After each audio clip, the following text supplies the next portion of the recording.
voilà, je vais... Par rapport à l'église, il faut comprendre que l'église se réunit dans les maisons. C'est le standard. Ouais, j'ai, par exemple, là, devant les merveilleuses photos de l'église. Voilà, voilà une assemblée. Voilà, cette manière où les gens se réunissent, c'est comme ça que l'église se réunit. L'église se réunit de cette manière. Ouais, l'église se réunit de cette manière. Et nous avons la même chose aujourd'hui. Nous avons à Houston notre église de maison qui se réunit sur ce modèle. Voilà, voilà l'église. Voilà comment l'église se réunit. Donc, la seule fois la question, s'il y a 3000 personnes ou 4000 personnes, qu'est-ce qu'on peut comment on fait? On va les diviser. Et Dieu va pourvoir. S'il y a 3000 personnes ou 4000 personnes, qu'est-ce qu'on peut comment on fait? On va les diviser. Et Dieu va pourvoir. La seule fois la question, s'il y a 3000 personnes ou 4000 personnes, qu'est-ce qu'on peut comment on fait? On va les diviser. Et Dieu va pourvoir. Et donc, voilà. Et justement, il y a le... Donc, la seule fois la question, s'il y a 3000 personnes ou 4000 personnes, qu'est-ce qu'on peut comment on fait? On va les diviser. Et Dieu va pourvoir. Et donc, voilà. Et... Oui, s'il y a 3000 ou 4000 personnes, comment est-ce qu'on va faire? Il dit qu'on va les diviser et Dieu va pouvoir. Montrez-moi un seul verset dans la Bible qui dit que Jésus vous a obligé d'aller prier dans les maisons et à diviser les gens au lieu de les bénir pendant qu'il faisait son ministère. Quand il a multiplié les pains là, avant qu'il ne multiplie les pains, c'est du royaume des cieux qu'il parlait. Il parlait des mystères de Dieu avant de diviser le pain, et puis ils se sont retrouvés, donc les gens n'ont plus à manger tellement ils sont consacrés à écouter la parole de Dieu. C'était 4000 hommes, sans compter les femmes et les enfants. Disons 4000 hommes, peut-être 5000 femmes et au moins 10 000 enfants. Parce que si, à l'époque, si chacun venait avec ses 5 enfants, ça aurait pu être au moins 15 000 personnes. Mais Jésus n'a jamais dit qu'il les divise. Ils étaient là à écouter la parole de Dieu. Jésus ne les a jamais divisés. Jésus allait monter sur les pirogues pour pouvoir crier fort que tout le monde puisse l'entendre. Ça ne pouvait même pas, on ne pouvait même pas le contenir dans une maison. Toutes ces personnes-là ne pouvaient pas être contenues dans une maison. Donc même quand il allait dans les synagogues, c'était des milliers et des milliers de personnes. La Bible ne dit pas que Jésus a dit que divisez-les. Paul va prêcher là-bas, Pierre va prêcher là-bas, et puis moi je prêche ici.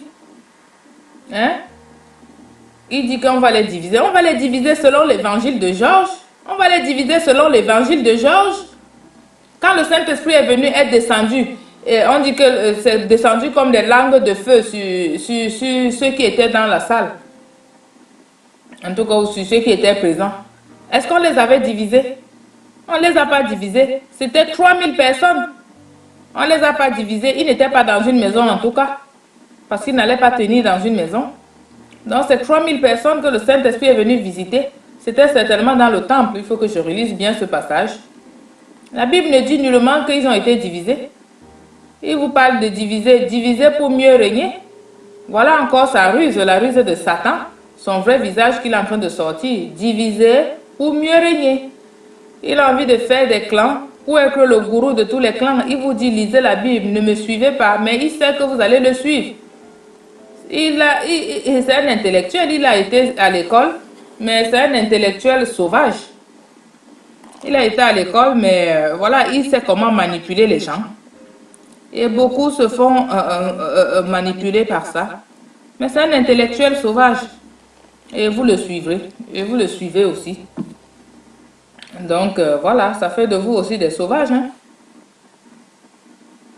Jésus n'a jamais divisé qui que ce soit. N'a jamais dit que faites les églises de maison. Si ça ne suffit pas, divisez-les. Lisez la Bible. Il vous dit de lire la Bible. Allez lire la Bible.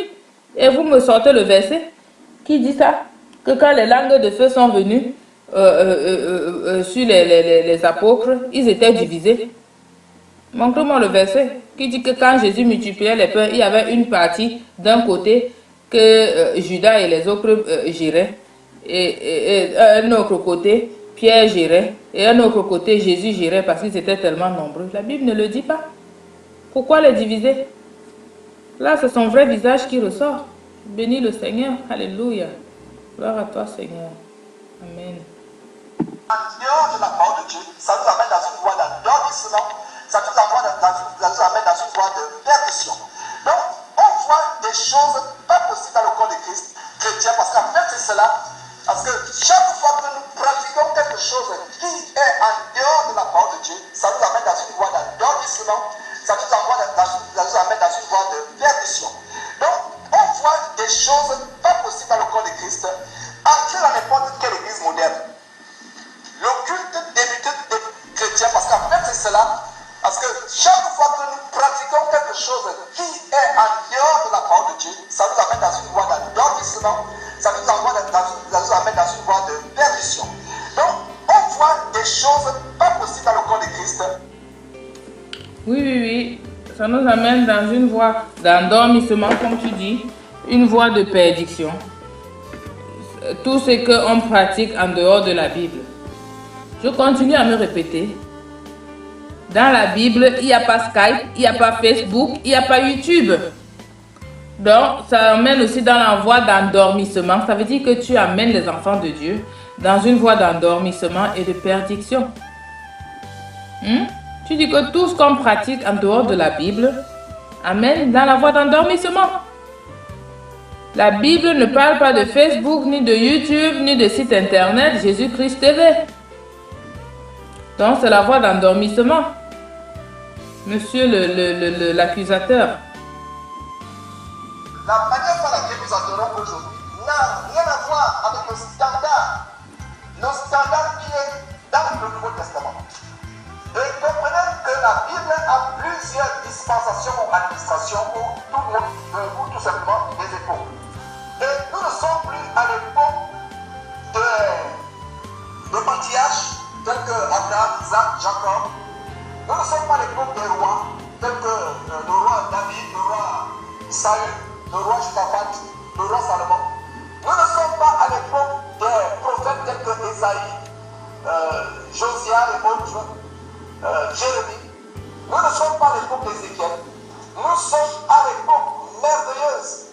Et c'est pourquoi même les prophètes dans les anciens temps désiraient plonger les regards, même les anges n'ont désiré plonger les regards dans ce mystère. Nous sommes dans le mystère de l'Église, qui est le corps de Jésus-Christ. Il dit que nous ne sommes plus à l'époque de l'Ancien Testament. Donc, de façon sournoise, il vient complètement annuler tout ce qui a été fait dans le passé par le Seigneur.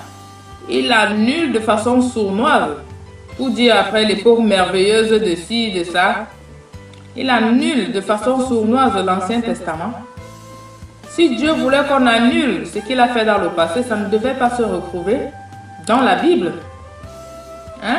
Donc ceci dit, vous devez lire que le Nouveau Testament ne lisait plus l'Ancien Testament. Jésus lui-même, il est venu dire qu'il n'est pas venu abolir la loi, il est venu l'accomplir. Il est venu l'accomplir. Donc nous devons nous mémoriser de ce que le Seigneur a fait dans le passé et dans le présent. Mais Georges vient, il annule complètement de façon sournoise et les gens sont en train de suivre et de dire Amen. Donc pour mettre un peu de beurre dans le truc, il dit oh l'époque merveilleuse des apôtres ou je ne sais pas quoi. Georges c'est un sataniste. Faites gaffe mes frères. Soit un nouveau converti, de peur qu'enflé d'orgueil, il ne tombe sous le jugement du diable. Et c'est justement ce qui est arrivé à ce jeune homme Barouani. Je m'adresserai à lui publiquement, je vais le reprendre publiquement, ce dont justement ce qui lui est arrivé, il est tombé sous le jugement du diable, parce qu'enflé d'orgueil, voilà ce jeune homme que nous avons reçu il y a quelques années sur Jésus-Christ TV. C'était une émission où nous mettions en garde les jeunes sur les stratégies de séduction de la jeunesse.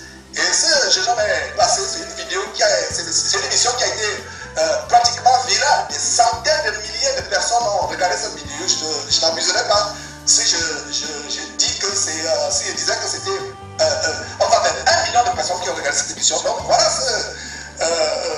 cet homme qui à peine sorti, n'est-ce pas, du monde dans lequel il s'est montré par des années, comme nous tous ailleurs, à peine cet homme est sorti du monde, ou quelques temps après qu'ils sont sortis du monde, la tête gonflée par la popularité que cette émission a faite, il a cru pouvoir s'improviser prédicateur de l'évangile. Prédicateur de l'évangile, donc il manque les bases de l'évangile. Donc voilà les choses que nous allons exposer. Je vais m'adresser à Barwani. Barwani, je vais m'adresser à toi dans ce message. Barwani, je m'adresse à toi directement. La parole de Dieu, comme on vient de lire dans 1 Timothée chapitre 3, le chapitre 5, verset 20, ceux qui pêchent, reprends-les publiquement devant tous afin que les autres aussi éprouvent de la crainte. Je ne suis pas le premier à t'avoir repris, non seulement sur tes inconduites sexuelles, ta démon sexuelle, mais aussi sur les enseignements de démons. Tu t'acharnes à combattre contre la vérité en propageant l'enseignement d'un faux Jésus qui est en même temps Dieu. Connaîtrons la vérité et la vérité nous affranchira. Mes frères et sœurs, la vérité affranchit. Ce ne sont pas les traditions théologiques qui affranchissent. Ce ne sont pas les coutumes héritées des dénominations, des religions qui affranchissent. Je répète et je le répète encore, le Nouveau Testament doit être notre guide pour notre foi et pour notre pratique chrétienne. Je répète une dernière fois, le Nouveau Testament, la parole de Dieu, principalement le Nouveau Testament, pour ce qui concerne le corps de Christ, doit être le standard, le guide, le baromètre pour tout ce que nous faisons dans le corps de Christ, concernant notre foi, concernant notre marche et concernant notre pratique chrétienne. Voilà, nous donnons ce standard. C'est dommage aujourd'hui que nous... Oui, nous connaîtrons la vérité et la vérité nous affranchira.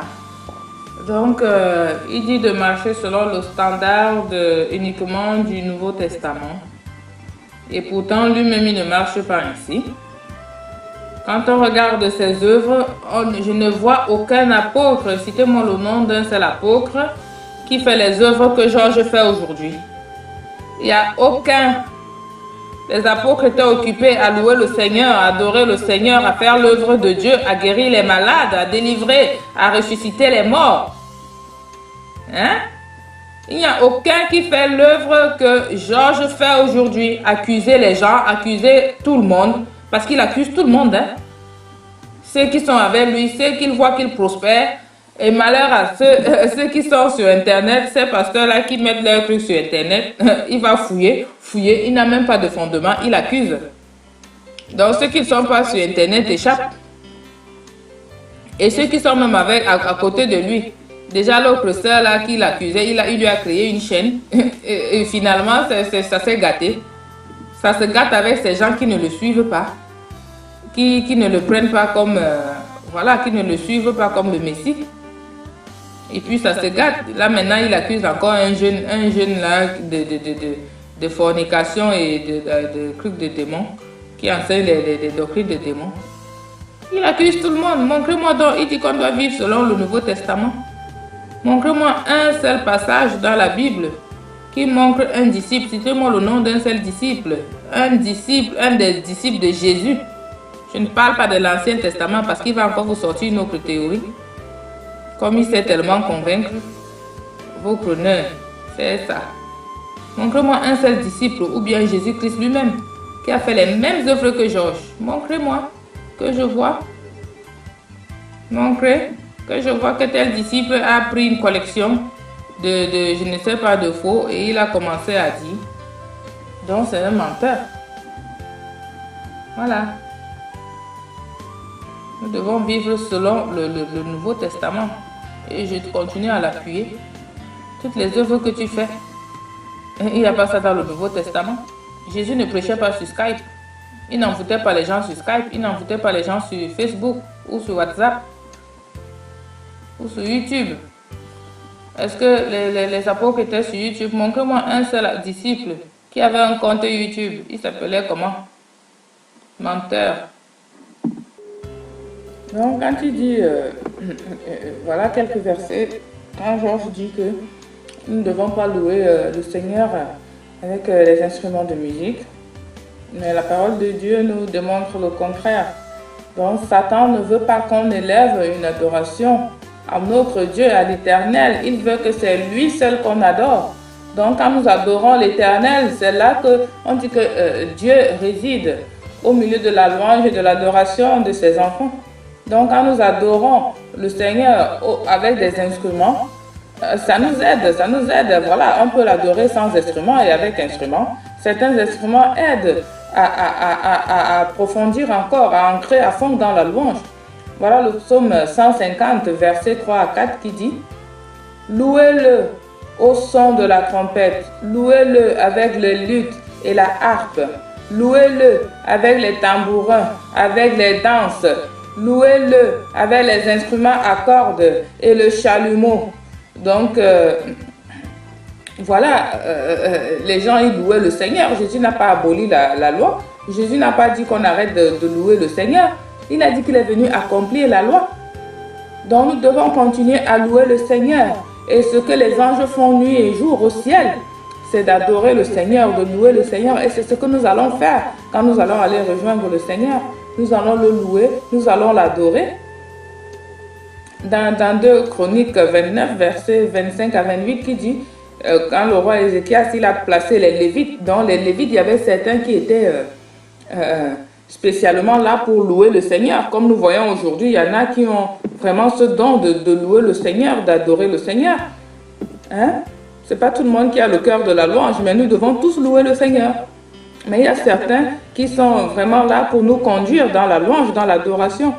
La Bible dit que le roi Ézéchias, il a placé les Lévites dans la maison de l'Éternel avec des cymbales, avec des luths et avec des harpes. Donc tout ça, c'était des instruments de musique.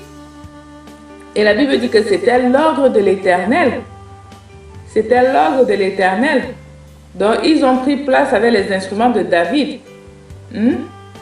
Les sacrificateurs avec des trompettes. Tout ça, c'est des instruments de musique. Dieu nous a donné la sagesse. Il y a des pianos, il y a des orgues, il y a des guitares, il y a... Tout ça, c'est les inventions du Seigneur. C'est le Seigneur qui donne la sagesse à l'homme de créer pour l'adorer. Donc, voilà. Il y a aussi ces versets qui montrent également que nous allons louer le Seigneur au ciel. Par exemple, dans Apocalypse 5, verset 8, qui dit quand il eut pris le livre, les 4 êtres vivants et les 24 vieillards se prosternèrent devant l'agneau, chacun tenant une harpe et des coupes d'or remplies de parfums. Donc ils avaient des harpes, des instruments de musique pour adorer l'agneau. Donc, et des coupes de parfums, des coupes d'or remplies de parfums, qui sont les prières des saints. Et ils chantaient un cantique nouveau en disant, tu es digne de prendre le livre et d'en ouvrir les sceaux. Donc voilà un verset qui montre dans le Nouveau Testament que les instruments de musique, nous devons les utiliser. Même dans le ciel, nous allons les utiliser. La Bible parle de harpe. Harpe, c'est un instrument de musique. Voilà aussi l'Apocalypse 14, verset 2, qui dit, j'entendis du ciel une voix comme un bruit de grosses eaux, comme un bruit de grand tonnerre. Et la voix que j'entendis était comme celle des joueurs de harpe, jouant de leur instrument, jouant de leur harpe.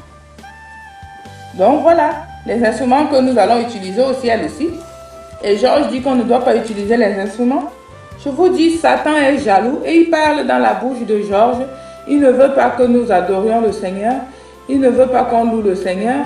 Il ne veut pas que, voilà, qu'on adore l'Éternel. Il est tellement jaloux. Tout ce que nous faisons, il m'a regardé. Tout ce que les gens font pour le nom du Seigneur, il critique. Il ne veut pas. Il veut frustrer les gens. Il veut intimider les gens. C'est l'intimidation qu'il utilise. Voilà l'autre verset, Apocalypse 15, verset 2, qui dit « Et je vis comme une mer de verre mêlée de feu, et ceux qui avaient vaincu la bête et son image, et le nombre de son nom debout sur la mer des vers, ayant des harpes de Dieu. Hein? Ah, la Bible. Et il chante le cantique de Moïse, le serviteur de Dieu. Le cantique de Moïse, Moïse qui était dans l'Ancien Testament. Voilà, on chante son cantique dans le Nouveau Testament. Il chante le cantique de Moïse avec des harpes. Et le cantique de l'agneau en disant: tes œuvres sont grandes et admirables, Seigneur Dieu Tout-Puissant. Tes voies sont justes et véritables, Roi des nations. Donc voilà.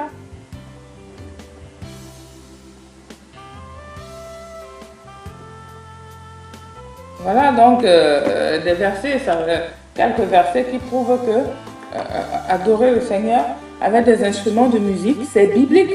Et pourquoi il critique? Il ne veut pas qu'on adore Dieu. Ouvrez les yeux, mes frères. Georges fait l'œuvre de Satan. Satan est en train de vous voler la grâce. Il est en train de vous voler le privilège que vous avez auprès du Seigneur. Ouvrez les yeux. Ouvrez les yeux. Quand j'écoutais encore les mensonges de Georges, ces commérages-là, mais je commençais à devenir insensible à la parole de Dieu. Quand on me prêchait la parole à côté de moi, j'étais insensible à ça. Pour moi, c'est ce que je connaissais qui était vrai. Et c'est ce que Georges qui prêchait qui était vrai pour moi. Selon moi, quand je l'écoutais, Georges n'est pas la parole d'évangile. C'est un menteur. Soyez bénis.